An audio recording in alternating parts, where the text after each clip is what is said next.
सुप्रभातम छात्रों, सुदामा चरित का अगला खंड देखिए। सुदामा उवाच।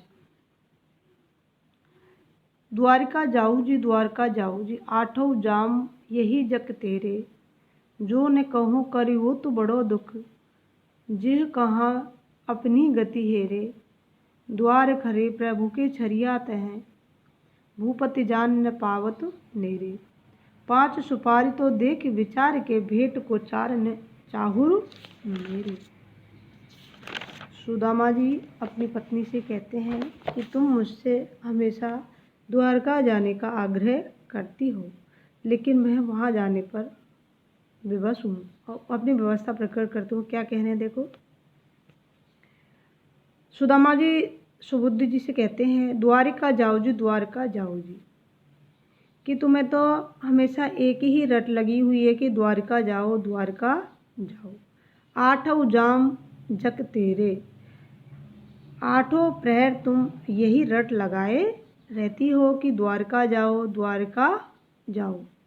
जो नहीं कहो करियो तो बड़ो दुख, जे कहाँ अपनी गति हेरो। यदि मैं तुम्हारा कहना नहीं मानूं तो तुम्हें अत्यंत दुख होता है, और जे कहाँ अपनी गति हेरो। यदि मैं तुम्हारा कहना नहीं मानता हूँ तो तुम्हें दुख होता है, तुम्हें दुख होता है तो उसकी अनुभूति, उस कष्ट की अनुभूति मुझे भी होती है।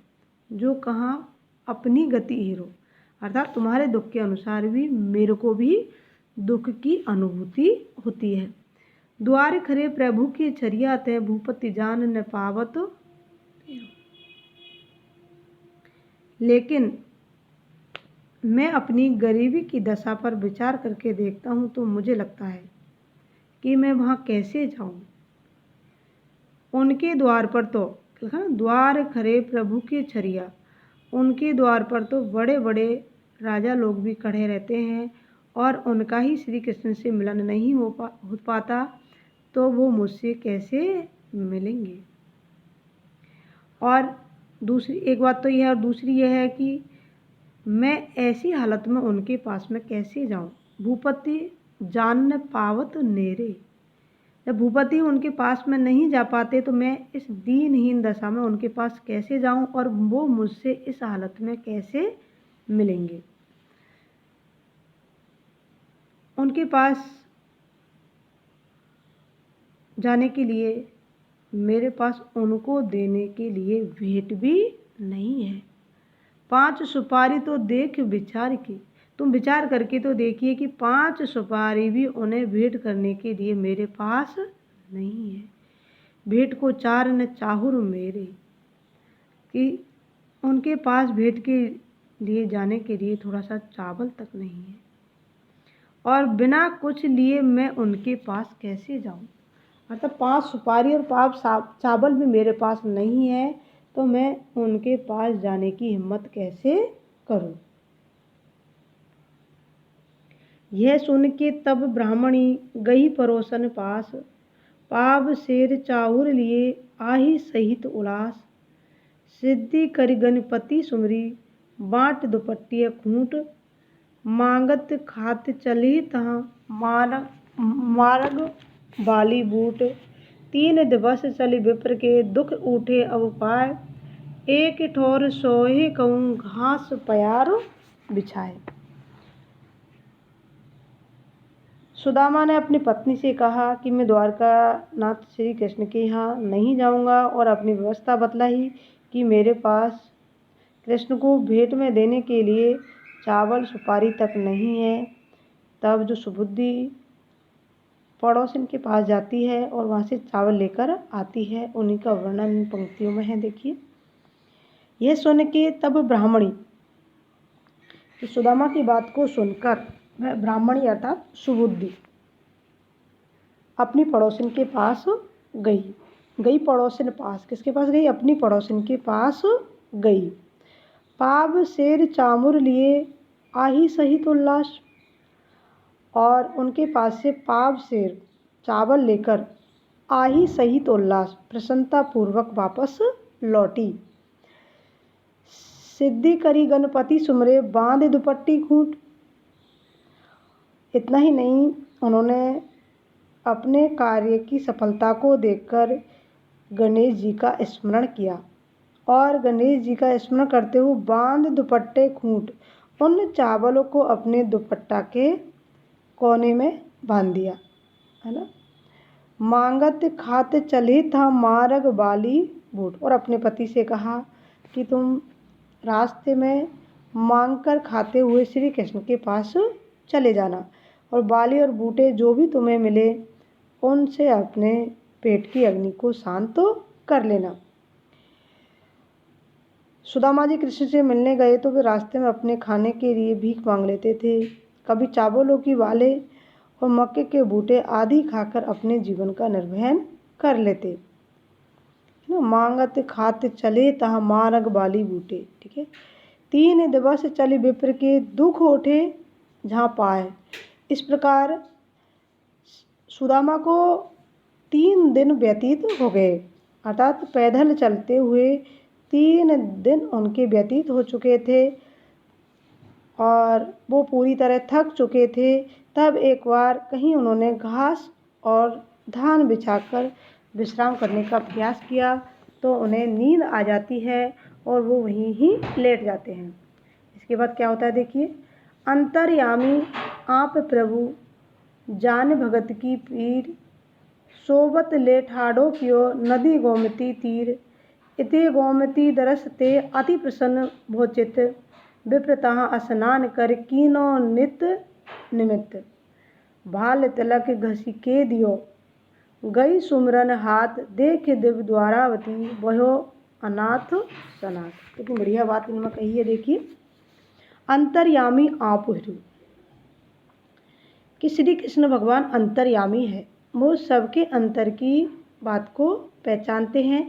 हम अपने मन में क्या सोचते हैं क्या नहीं सोचते हैं, किसके प्रति हम कैसा भाव रखते हैं, इन सब का भान अंतर्यामी श्री कृष्ण को होता है। वे सबकी स्थिति को स्वयं जान लेते हैं। उन्होंने यह भी जान लिया है कि मेरा जो पुराना मित्र सुदामा है वह मुझसे मिलने के लिए आ रहा है और रास्ते में थक चुका है। तो उन्होंने क्या किया देखिए, सोबत ले ठाड़ो की ओर नदी गोमती तीर, उन्हें सोते हुए वो उठा ले गए और गोमती नदी के किनारे जाकर खड़ा कर दिया। इते गोमती दरसते अति प्रसन्न भोचित, और जब सुदामा जी नींद से जागते हैं तो अपने आप को गोमती नदी के किनारे देखते हैं तो उनका जो चित्त है वह प्रसन्न चित्त हो जाता है, अर्थात वो प्रसन्न हो जाते हैं। विप्रतः स्नान कर कीनो नित्य निमित्त, और विप्र सुदामा ने स्नान किया और नित्य जो पूजा पाठ करते हैं उनको संपन्न किया, अर्थात उनकी जो दैनिक कार्य है उनको पूर्ण किया और चंदन घिसा और मस्तक पर लगाया तथा ईश्वर का स्मरण करने के लिए माला को धारण किया, है ना। भाल तिलक घसी दियो गई सुमरन हाथ, मतलब चंदन घिस कर अपने भाल मानी मस्तक पर तिलक लगाया और ईश्वर के ध्यान के निमित्त माला को अपने हाथ में धारण किया। देख दिव्य द्वारावती भयो अनाथ सनाथ, फिर द्वारका को देखकर वे बेचारा सुदामा प्रसन्न हो गया तथा और उन्हें यह अनुभूति होने लगी कि अभी तक मैं जो अनाथ रूप में था वह अचानक सनाथ कैसे बन गया, अर्थात श्री कृष्ण भगवान की उन पर कृपा हो गई और उसी कृपा के वशीभूत वो अपने आप को धन्य और सनाथ समझने लगे।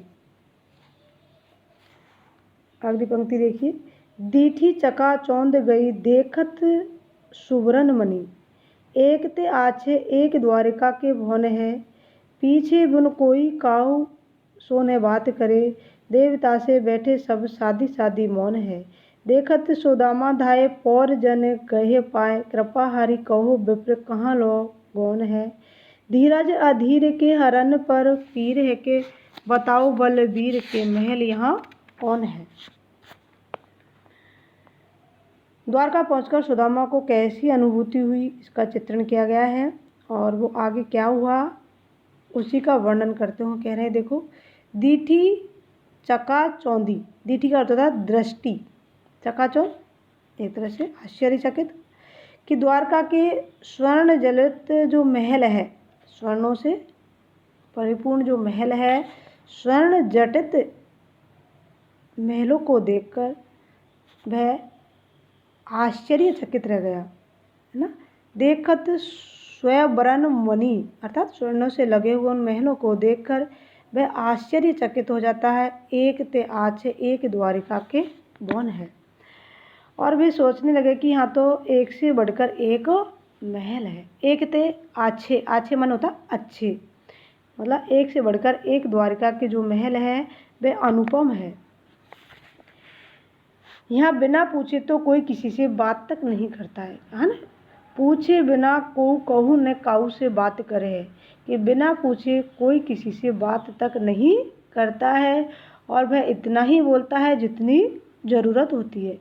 देवता से बैठे सब सादी सादी मौन है, और यहाँ साधारण इंसान भी देवता के समान व्रत धारण करके बैठे हैं। कौन सा व्रत? मौन व्रत धारण करके बैठे हुए हैं। सुदामा को देखकर पूर्ववासी व्यक्तियों ने दौड़कर उनके पैर छुए। जब सुदामा जी वहाँ जाते हैं तो देखत सुदामा धाय पौर जन गए हैं, कि सुदामा को देखकर वहाँ के जो पूर्ववासी थे उन्होंने उनके चरणों को स्पर्श किया। कृपा हरि कहो विप्र कहाँ दीन गौन है। उन्हें सम्मान दिया और कहा कि हे ब्राह्मण, कृपा करके बतलाइए कि आप कहाँ जा रहे हो। और बिल्कुल बहुत ही विनम्रता के साथ उनसे उनका परिचय पूछा। कृपा हरि कहो विप्र कहाँ गया गौन है, कि तुम कृपा करके बतलाइए कि तुम्हें कहाँ जाना है, किससे मिलना है, यहाँ आने का तुम्हारा क्या प्रयोजन है। धीरज अधीर के हरण पर पीर है। तब सुदामा ने पूर्ववासी लोगों से कहा कि जो धैर्य खो चुके व्यक्तियों के धैर्य है ना। धीरज अधीर के हरण पीर है, कि जो धैर्य खो चुके वीरों के क्या है? धैर्य है। बताओ बलवीर के महल यहाँ कौन है।